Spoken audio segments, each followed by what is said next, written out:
membuktikan mana tanda-tanda kenabian itu. Itu yang pertama. Kedua, ajaran daripada Nabi Musa itu diimani, tetapi kemudian ada kekuatan yang membatalkan. Seperti lahirnya agama Kristen yang kemudian mengatakan itu semua sudah batal. Karena digenapi dengan kematian Yesus di atas tiang salib.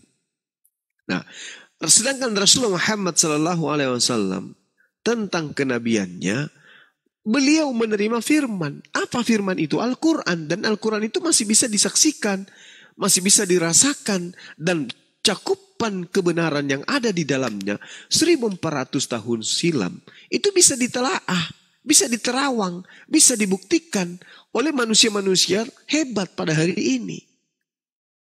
Nah, sehingga ketika Al-Quran mengatakan, Qul ya ayyuhan nasu inni rasulullahi ilaikum jami'a.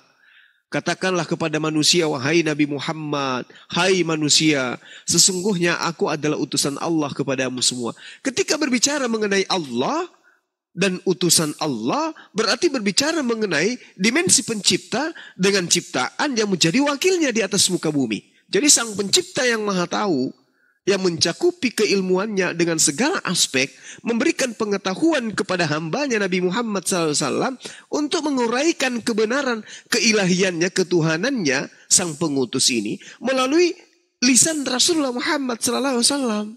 Oleh karena itulah saya mengatakan begini, Tuhan pencipta langit dan bumi maha tahu. Karena dia maha tahu berarti dia cerdas, dia pintar. Dia kalau dihitung seperti yang ada dalam kehidupan kita di dimensi makhluk, berarti hakikat ini adalah hakikat yang begitu kemudian cerdas di atas segala-galanya. Karena kecerdasannya menerawang setiap unsur pengetahuan ada pada dirinya. Semua pengetahuan bersumber pada dirinya. Sesuatu yang benar semua ada pada dirinya. Sehingga ketika dia memberitakan sebuah pernyataan, di mana umat beragama mengakui bahwa pernyataan Tuhan itu disebut firman Tuhan, maka tentu tidak akan pernah ditemukan setitik pun kesalahan. Kenapa? Karena yang berbicara, karena yang berkalam, karena yang berfirman adalah hakikat yang maha mengetahui, yang maha memahami, yang maha mencakup segala sesuatu. Untuk itulah, kalau Rasulullah Muhammad SAW ini betul adalah penyampai firman dari yang maha mengetahui, maka tentu firman yang disampaikan oleh Rasulullah tidak memiliki unsur kesalahan sedikit pun di dalamnya. Oh, jadi gitu. Nah iya, karena yang memberitakan kalam Al-Quran adalah yang maha mengetahui, berarti tidak boleh ada aspek kesalahan. Alhamdulillah Al-Quran sampai hari ini tidak ada sesuatu apapun yang mampu menjadikan tolak ukur kesalahan untuk dinisbahkan kepada Quran.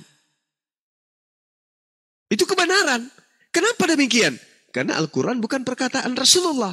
Tapi Al-Quran itu adalah perkataan daripada hakikat yang maha mengetahui. Karena maha mengetahui maka tidak ada kesalahan. Nah, berbeda dengan kitab-kitab lain. Syarat dengan kesalahan. Kenapa? Karena sudah bercampur dengan perkataan manusia biasa.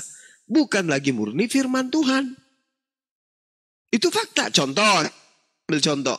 Di dalam Lukas 24. Nomor 44. Nomor 45. 46. Di situ dikatakan. Ada tertulis Mesias. Jadi Yesus ini yang diceritakan. Ada tertulis tentang Mesias. Di dalam Taurat. Bahwa Mesias akan mati. Dan bangkit pada hari ketiga di antara orang mati. Nah. Tetapi ketika kita mencari data sesuai dengan pengakuan Lukas 24, ada tertulis di dalam Taurat bahwa Mesias akan mati dan bangkit pada hari ketiga. Ternyata ketika kita cari di Taurat, itu tidak ditemukan data itu. Coba aja Anda, sahabat saya cari, abang saya cari. Di dalam perjanjian lama yang Anda maksud perjanjian lama. Cari di mana tertulis sesuai dengan pengakuan Yesus dalam Lukas 24 itu di dalam kitab Taurat. Bilangan, ulangan, imamat, dan seterusnya. Cari bahwa ada ditulis di sana Mesias mati dan bangkit pada hari ketiga. Sampai kapanpun tidak akan pernah abang temukan. Itu buktinya apa? Itu bukti bahwa kitab saudara bukan firman Tuhan. Karena tidak mungkin firman Tuhan itu memiliki kesalahan. Kenapa? Karena yang disebut firman Tuhan adalah perkataan sang yang maha tahu. Tetapi ternyata tidak sesuai dengan fakta. Artinya kitab saudara dan penulisnya itu bukan firman Tuhan dan penulisnya bukan nabi Tuhan, bukan utusan Tuhan. Berbeda dengan Al-Quran. Apapun yang Anda ingin temukan dalam Al-Quran berdasarkan dengan ayat dalam Al-Quran, pasti berkesesuaian dengan ilmu pengetahuan. Kenapa? Karena ini bukan perkataan Rasulullah. Ini perkataan Sang yang Maha Tahu, yang kami sebut dengan sebutan Khalik. Nah, ini pembedanya. Jadi artinya dari aspek Quran saja yang sudah berumur 400 tahun, yang salam dari mulutnya membuktikan dia nabi. Kita tidak perlu menuntut mana mujizatnya. Apa mujizatnya? Kok dia nabi? Lihat aja Al-Quran. Kalau Al-Quran itu memiliki kesalahan, berarti dia bukan nabi. Tapi karena Al-Quran tidak memiliki kesalahan, berarti betul dia adalah nabi utusan Tuhan. Karena seorang Nabi Muhammad SAW secerdas manusia yang paling cerdas, tentu ada kehilapan dan ada kesalahan dari lisannya. Kalau yang disampaikan itu bukan kalam dari Allah, kalam dari pencipta langit dan bumi. Tapi karena ini adalah kalam, maka tidak ditemukan kesalahan. Nah, bagaimana mungkin kalau Al-Quran itu hanya karangan baginda Rasulullah Muhammad SAW, hidup di zaman jahiliyah, belum ada digital, belum ada komputer, belum ada internet, belum ada perpustakaan, belum ada buku-buku yang kemudian menyebar dari peradaban-peradaban sebelumnya masuk ke dalam tanah Arab, yang kemudian dia pelajari untuk dia menarasikan sebuah kitab, yaitu Al-Quran. Tetapi tidak ada kesalahan sedikit pun. Mana mungkin? Kalau dia manusia biasa, pasti akan menemukan kesalahan. Layaknya seorang profesor yang didukung oleh alat-alat canggih untuk menemukan temuan ilmuannya, sebelum dia menyimpulkan suatu kesimpulan data dalam temuan atau riset yang dia lakukan, pasti memiliki coretan, revisi, dievaluasi, diperbaiki, pembaharuan, dan seterusnya. Pasti itu. Nggak mungkin seketika yang menjadi temuannya itu lantas menjadikan dia menjadi seorang profesor. Nggak mungkin. Oh, ini direvisi dulu. Ini membutuhkan waktu untuk kemudian direview kembali. Untuk kemudian dijelaskan kembali. Untuk diuraikan kembali. Ini ditipex dulu. Ini dihapuskan lagi. Lalu kemudian dirubah. Dirubah. Sampai kepada temuan yang bahwa ini adalah hasil daripada penelitian. Terangkat dia menjadi seorang profesor. Tapi Al-Quranul Karim tidak seperti itu sifatnya. Seketika datang, Iqra bismi rabbikal ladzi khalaq. Ternyata betul. Ilmuwan mengatakan betul. Al-Quran itu mendasari dirinya dengan pewahyuan Iqra, baca. Ternyata aspek apapun yang ditemukan oleh umat manusia hari ini, itu semuanya diawali dengan membaca. Orang mengetahui ilmu militer dari membaca. Orang menemukan ilmu kedokteran dari membaca. Orang menemukan tentang alam semesta dari membaca. Mengetahui tentang embrio dari membaca. Mengetahui dari sidik jari membaca. Bisa menjadi seorang guru dari membaca. Menjadi polisi dari membaca. Jadi presiden menjadi membaca. Pasukan PBB dari membaca. Iqra. Al-Quran mengawali itu. Dari wahyu pertama. Dari mana Rasulullah Muhammad SAW ngarang-ngarang kayak begini? Tentu bukan karangannya. Ini adalah kalam Allah. Itulah pembuktian bahwa beliau adalah Nabi, Rasulullah, wa khataman nabiyyin. Dia adalah utusan pencipta langit dan bumi. Dan Nabi penutup di antara rentetan Nabi yang pernah diutus oleh Allah di atas muka bumi. Saya kira begitu jawaban saya, Bang Samuel. Terima kasih. Mungkin ada tambahan dari teman yang lain, silakan. Iya. Ya sedikit, Anda tambahin Ustaz. Silakan. Di fakta-fakta Al-Quran itu sampai sekarang terbukti baik secara keilmuan, secara sains maupun secara fakta-fakta sejarahnya. Nah, misalnya dalam Al-Quran itu menjelaskan tentang lebah. Bagaimana lebah itu mengisap saripati bunga itu dari yang baik-baik, memilih yang baik-baik, kemudian dari perutnya itu mengeluarkan madu. Itu dulu Rasulullah SAW dia tidak pernah belajar tentang hal itu. Tetapi dalam Al-Quran dijelaskan dalam surah An-Nahl khusus satu ayat itu tentang lebah. Ya, begitu juga tentang penciptaan manusia. Tadi Ustaz Zuma sudah menyinggung tentang embrio. Bagaimana Allah menciptakan manusia itu dari segumpal darah, ya, dari saripati tanah, kemudian dari air mani, nutfah, kemudian menjadi segumpal darah itu menjadi segumpal daging, lalu menjadi tulang benulang, ya, dan kemudian Allah tiupkan ruh menjadi manusia. Nah, ini kita lihat dari mana Rasulullah tidak pernah belajar kedokteran. Kita tahu bahwa fakultas kedokteran itu baru-baru saja diadakan. Dulu itu belum ada sama sekali ilmu kedokteran, apalagi mikroskop dan sebagainya. Tetapi Rasulullah SAW itu yang tidak pernah belajar yang katanya buta huruf itu, tapi bisa menguraikan hal ini dengan detail dan dengan tepat. Nah, ini yang membuktikan bahwa secara kajian sains dan ilmu kedokteran Al-Quran itu sesuai. Nah, membuktikan bahwa ini langsung firman dan wahyu daripada Allah Subhanahu wa taala, di mana tidak ada satupun manusia yang bisa mengarang tentang hal ini. Kemudian tentang galaksi alam semesta, ya. Al-Qur'an itu bercerita bagaimana tentang bintang-bintang, ya, tentang langit, ya. Kemudian tentang suara di alam semesta itu, ya, ada dijelaskan di dalam Al-Qur'an, ya. Ada surah Al-Fitar misalnya, ada surat tentang Al-Buruj, tentang gugusan bintang-bintang, ya. Padahal zaman dulu itu belum ada hal ini seperti galaksi, Bima Sakti dan seterusnya. Tetapi Al-Quran bisa menjelaskan ini semua. Bagaimana Al-Quran bisa menjelaskan tentang ada laut yang tidak bersatu antara dua airnya itu terpisah. Tetapi Al-Quran menggambarkan di sini. Padahal dulu Rasulullah SAW belum pernah belajar tentang ini. Bahkan ilmuwan pun belum menemukan tentang ini. Banyak lagi tentang jasad Fir'aun yang Allah tenggelamkan di dalam laut. Dan itu Al-Quran menjelaskan di situ. Nah, banyak ya, ini dari sisi sejarah. Dan kemudian Rasulullah SAW juga itu dalam nubuahnya, ya, dalam hadis juga beliau menjelaskan bahwa nanti orang Arab Badui akan mendirikan gedung-gedung pencakar langit, kalian akan melihat. Nah, sekarang kita melihat bahwa Burj Khalifa itu tertinggi, ya. Ya, kemudian banyak lagi hal-hal lain, ya, yang dijelaskan oleh beliau. Nah, ini ada beberapa hal di antaranya. Silakan ditanggapi.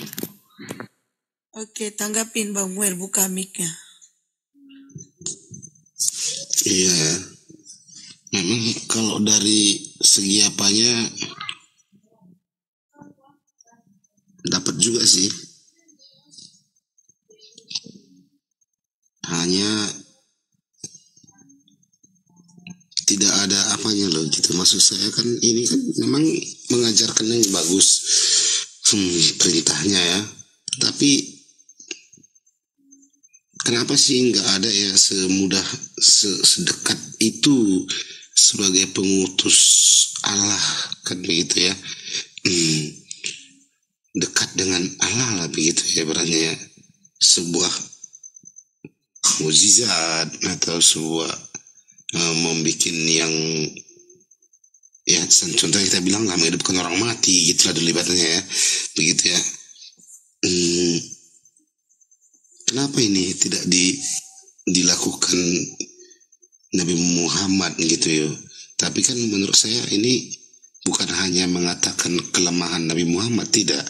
Mungkin dibaliknya, mungkin saya rasa siapa tahu ya, entah dia tidak mau, karena saya pernah dengar Nabi Muhammad pernah tidak mau sembahyang di dalam rumah agar tidak rumah itu menjadi puluhan ratusan tahun akan datang menjadi dikunjungi orang atau menjadi istimewa gitu. Itulah kerendahannya, kan begitu kan, yang pernah saya dengar dari kawan, kan gitu kan. Nah, jadi yang saya maksud, kenapa apakah ada, kan saya tidak tahu apakah ada yang pernah dibuat suatu mukjizat atau menyembuhkan orang sakit, kan gitu kan. Saya ingin tahu gitu, apa dan seberapa lama umur Nabi Muhammad di dalam dunia lagi, usianya gitu ya. Dan saya ingin tahu juga, kan gitu kan. Dan itu dia, saya rasa nggak pernah lihat saya di kalender atau mendengar hari kematian Nabi Muhammad. Tapi Maulid Nabi Muhammad ada, seperti itu kita libur gitu ya. Mungkin saya nggak pernah lihat, kan gitu. Kenapa ini? Apa saya pengen tahu ya, apa ada penjelasan seperti rahasia atau kerendahan hati Nabi itu sendiri? Itu saya yang pengen tahu. Mohon Bang ini terangkan. Oke, silakan Gurunda.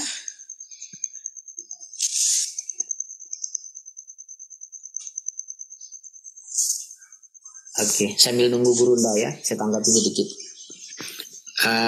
Dalam musik terbesar yang dimiliki oleh Rasulullah SAW itu adalah kitab suci Al-Quran. Begitu Bang. Kenapa? Karena setiap nabi itu Allah utus, Allah memberikan mujizat itu sesuai dengan kebutuhan zaman itu. Contohnya ya, pada zaman Nabi Musa itu memang sedang berkembang sihir ketika itu.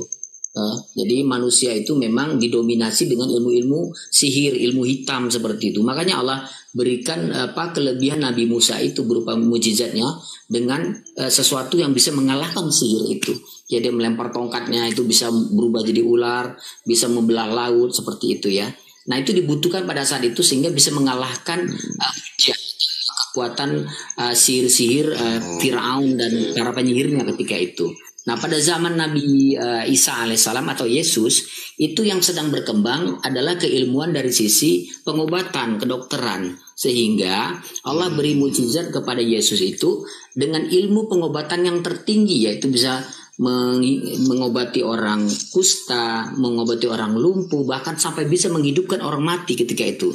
Sampai orang-orang Yahudi itu, masyarakat ketika itu akhirnya banyak yang yakin bahwa tidak mungkin ini manusia biasa kecuali mukjizat yang Allah berikan ya, karena mereka ahli kitab, mereka mengerti juga membedakan mana yang sihir, mana yang mukjizat. Nah, jadi itu sebuah sinyal atau petunjuk bahwa para nabi itu utusan Tuhan, bukan melakukan sihir, praktek black magic, bukan seperti itu.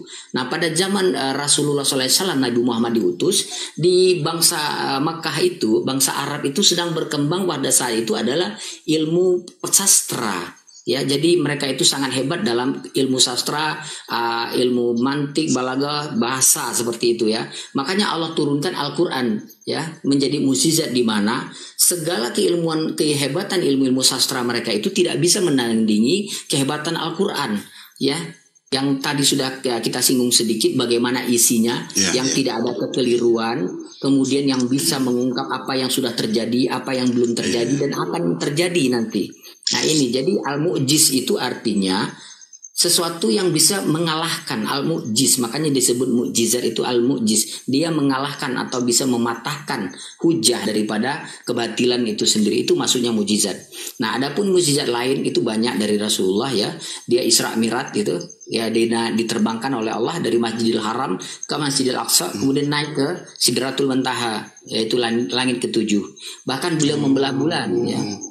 Jari-jarinya itu ya, jari-jarinya pada saat perang itu bisa mengeluarkan air sehingga mencukupi untuk minum pasukannya ketika kemarau saat itu. Kemudian hewan, pernah ada seekor unta itu mengadu karena tidak dikasih makan oleh tuannya yang salah satu anggota beliau ketika itu, dan beliau memanggil unta itu datang dan mengadu dengan menangis kepada beliau. Kemudian beliau tanya, siapa pemilik unta ini? Saya ya Rasulullah.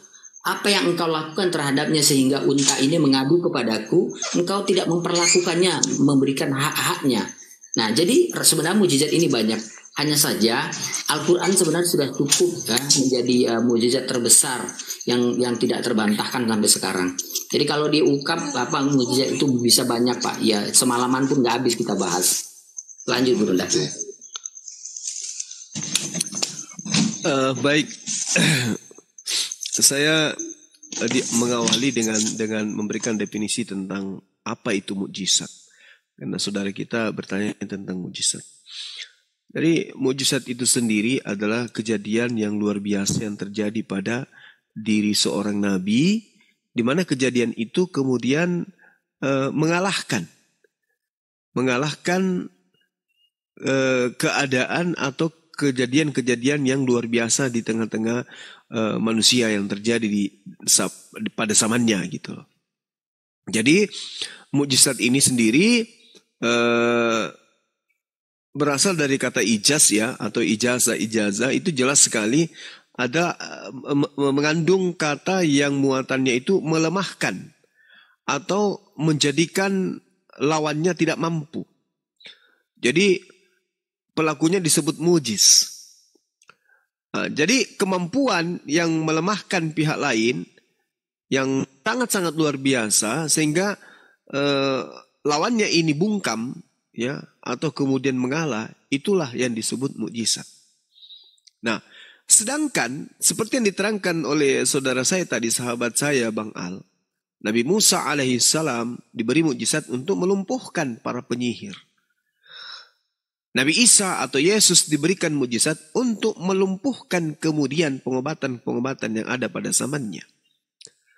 Sementara mukjizat yang terbesar yang datang kepada baginda Rasulullah Muhammad SAW adalah mematahkan kepiawaian kehebatan orang-orang Arab di dalam bersyair.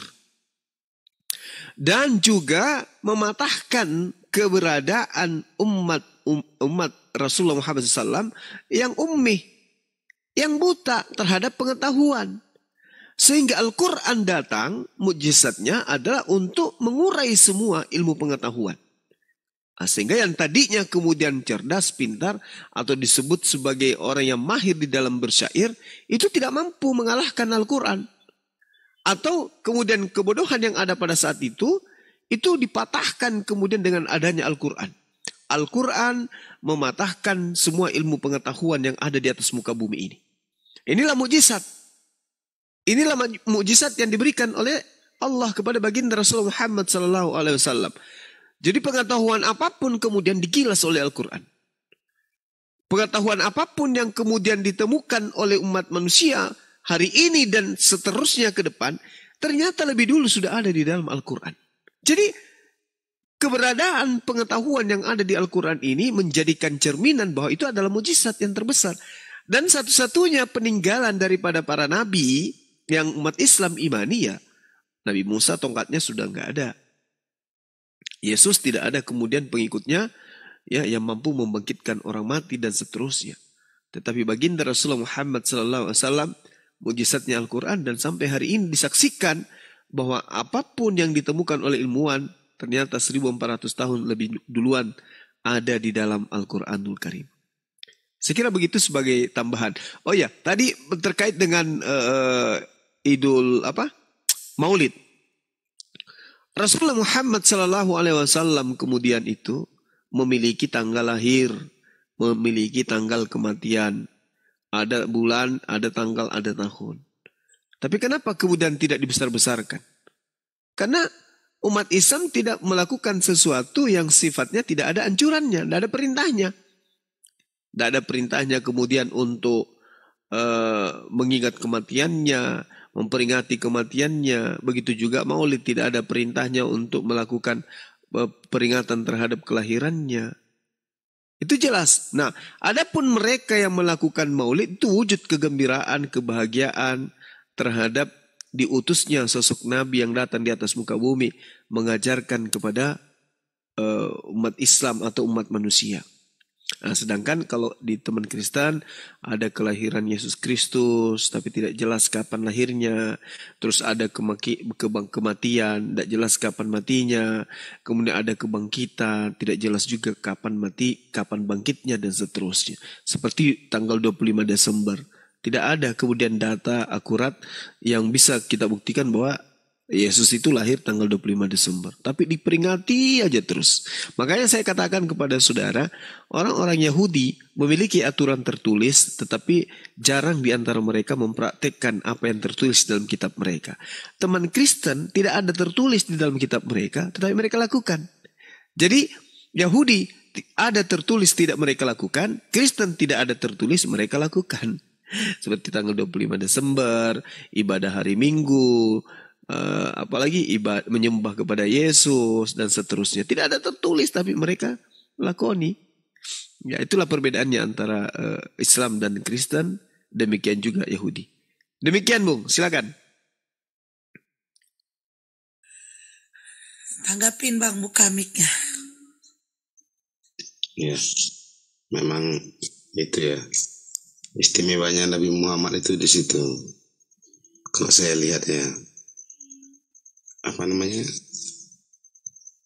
tidak seperti saya bilang katakan tadi, ada pernah saya dengar gitu tadi itu, untuk tidak sholat di dalam, ya begitu, tidak ingin terlalu dikenang seperti tanggal lahirnya atau apanya begitu. Itulah yang menjadi satu ibaratnya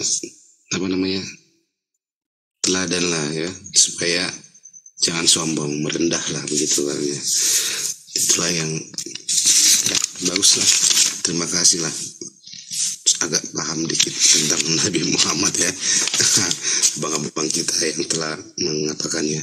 Saya rasa untuk saat ini saya cukup ya untuk mendengarkan sebagian dari diskusi kita ini, karena mungkin sudah agak larut ya. Baik Bang, belum ada ya kesimpulan yang mengapa gitu ya.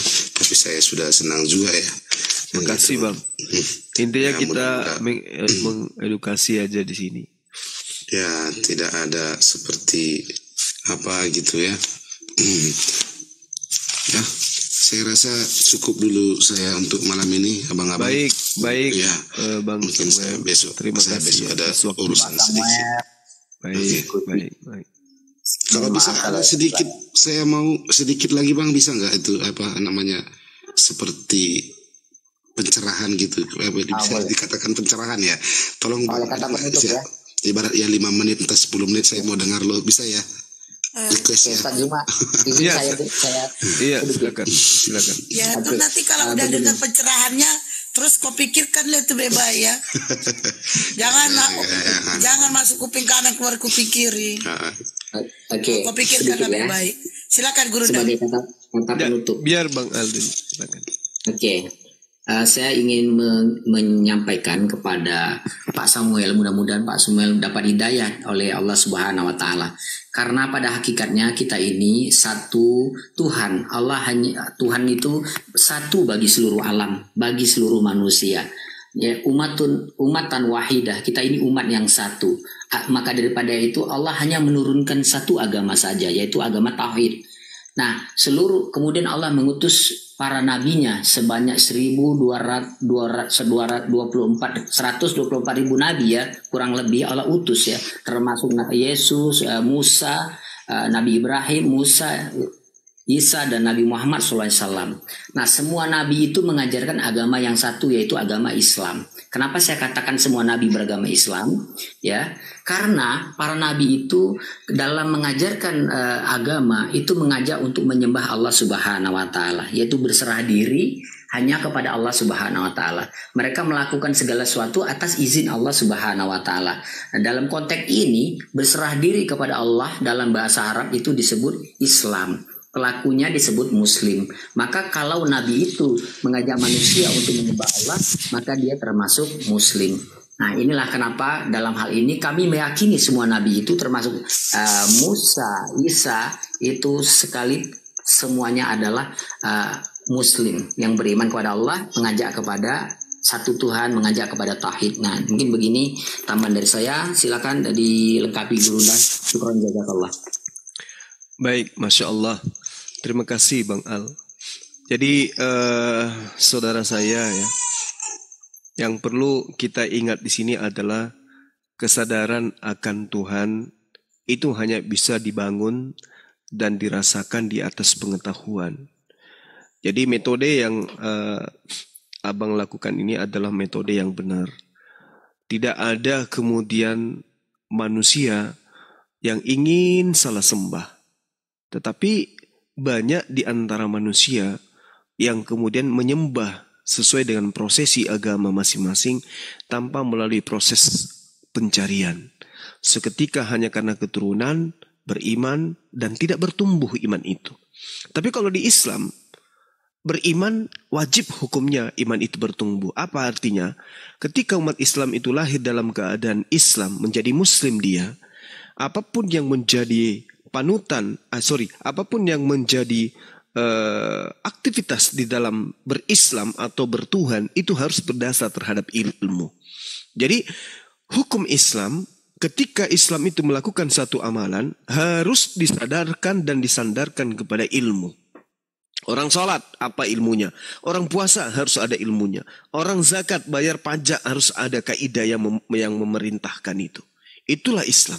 Nah, untuk itulah kemudian kita menyadari bahwa setiap kita itu pasti memiliki keraguan, dan ya itu adalah merupakan sesuatu yang normal sebagai makhluk yang diberikan oleh Allah kebebasan di dalam berekspresi dengan logika dan akal yang menjadi tolak ukurnya. Nah, sehingga Islam itu yang kami anut, yang Ukhti Hesti anut, itu tidak alergi dan tidak menolak pertanyaan-pertanyaan di dalam keraguan seseorang terhadap kenyataan dalam hidupnya terkait dengan keinginan tahuannya terhadap Islam. Ini adalah sesuatu yang lumrah, yang kemudian mendorong adanya kekuatan nalar ketika dasar-dasar pijakan iman itu sudah mencapai atau meraih hati seseorang. Itu kami sadari itu. Untuk itulah kemudian apa yang kita lakukan ini bertanya tentang Islam, mengkaji tentang Islam, meskipun narasumber terpesi saya ini masih terbatas keilmuannya, tapi paling tidak ini adalah sesuatu hal yang positif, Bang. Untuk itulah saya ingin mengatakan beberapa hal. Di antaranya adalah Islam.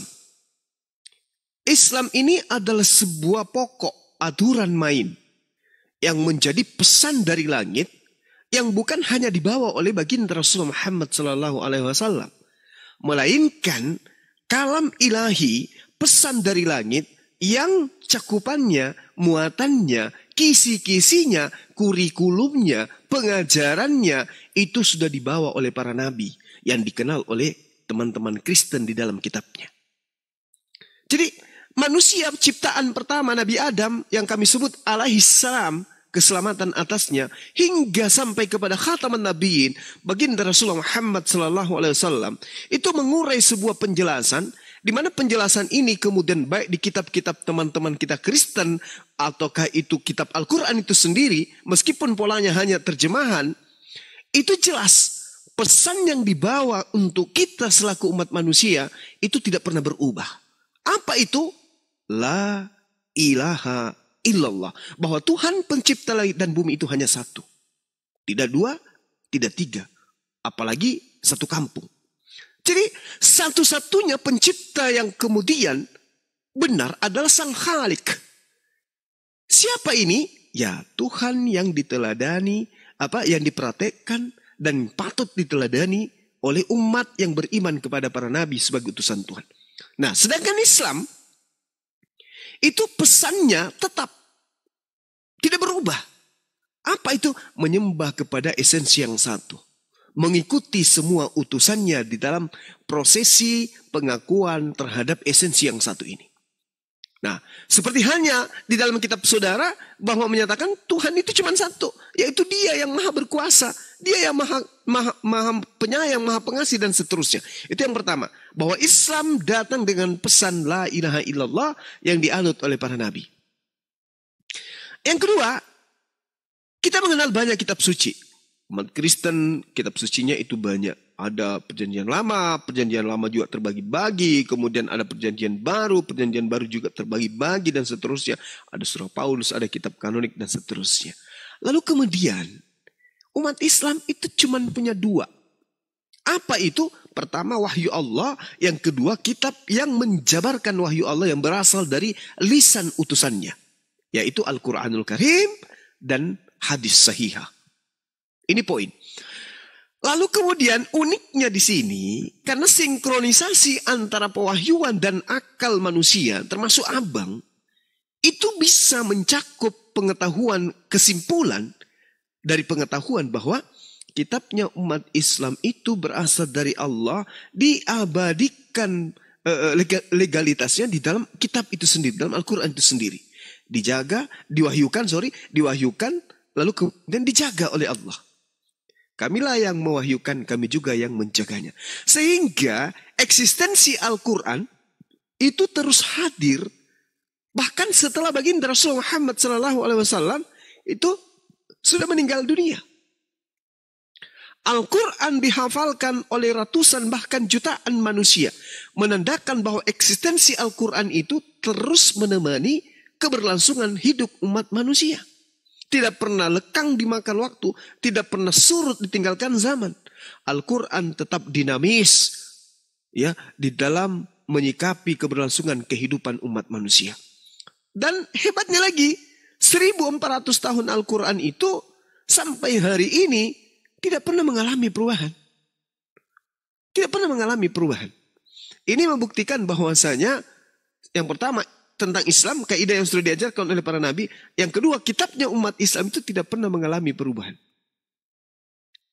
Nah, saya kira itu dua hal aja dulu ya pada teman saya Bang Samuel, bahwa apa yang menjadi perbincangan kita pada intinya kemudian Al-Quran atau Islam tidak alergi terhadap pertanyaan-pertanyaan yang sifatnya untuk membangun.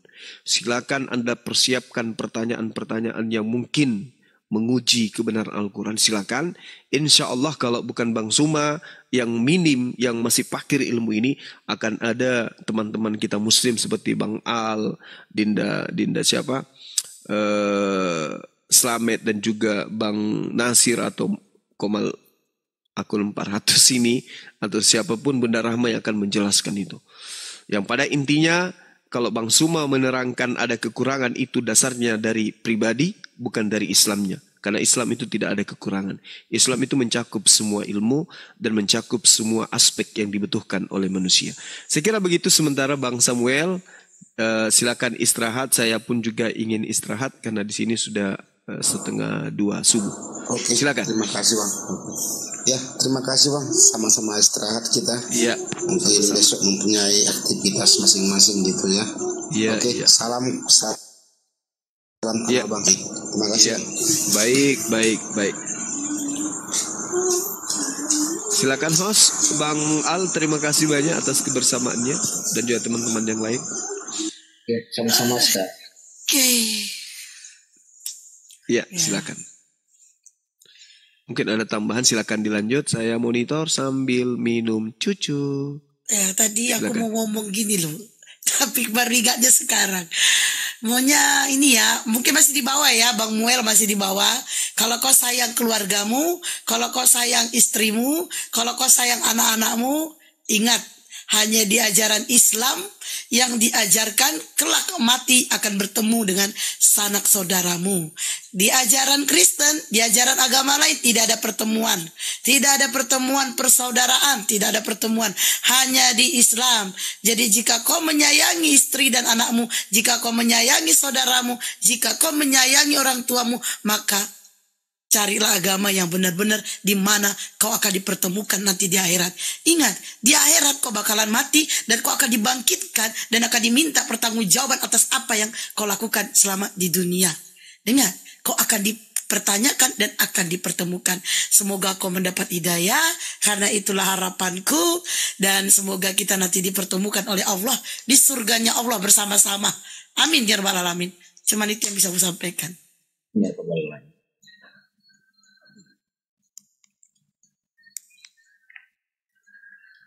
Kesedihan yang terbesar bukan kesedihan telah ditinggalkan oleh orang lain.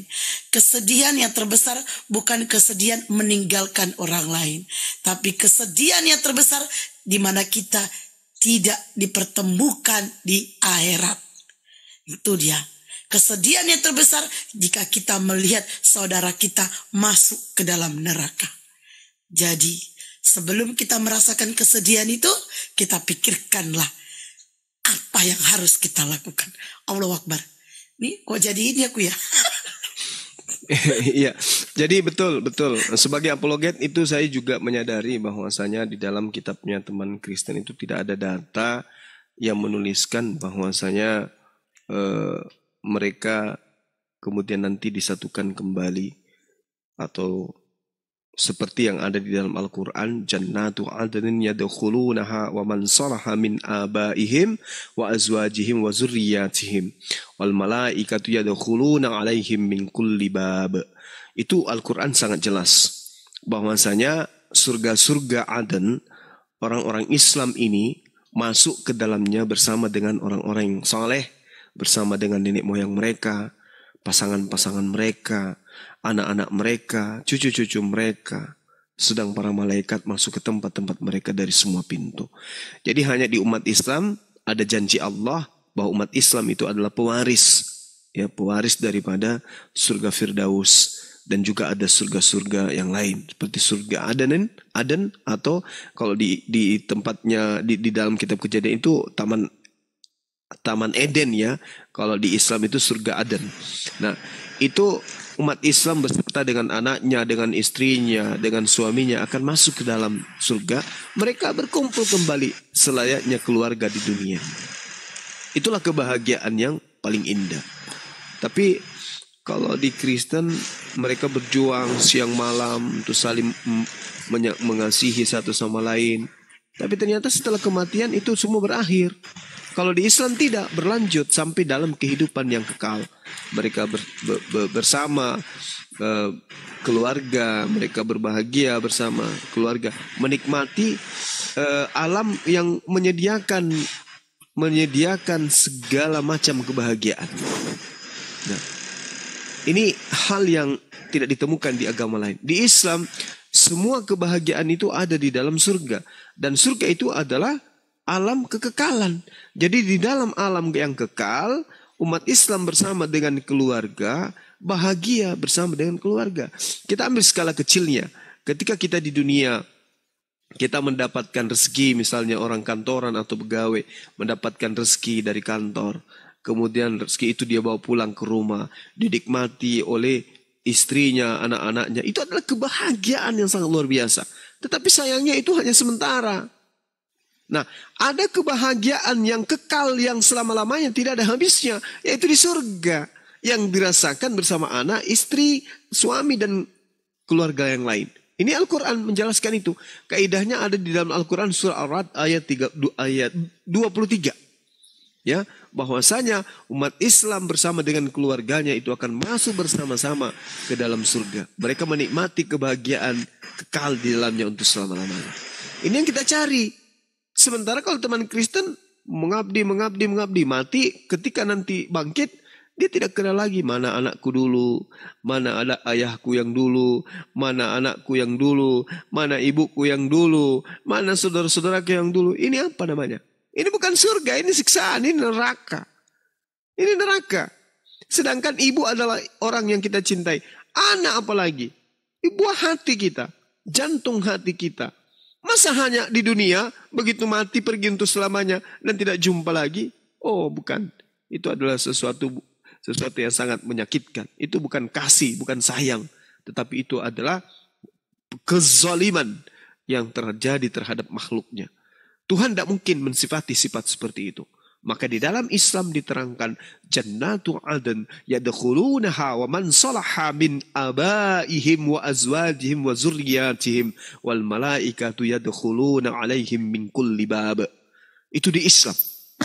Umat Islam bersama dengan anak-anaknya, bersama dengan nenek moyangnya, bersama dengan saudara-saudaranya, bersama dengan kedua orang tuanya, mertuanya, sepupuhnya, dan semua keluarganya itu akan bersama kembali di surga menikmati kebahagiaan yang tak ada akhirnya, kehidupan yang kekal. Masya Allah, Masya Allah. Inilah surga yang hakiki.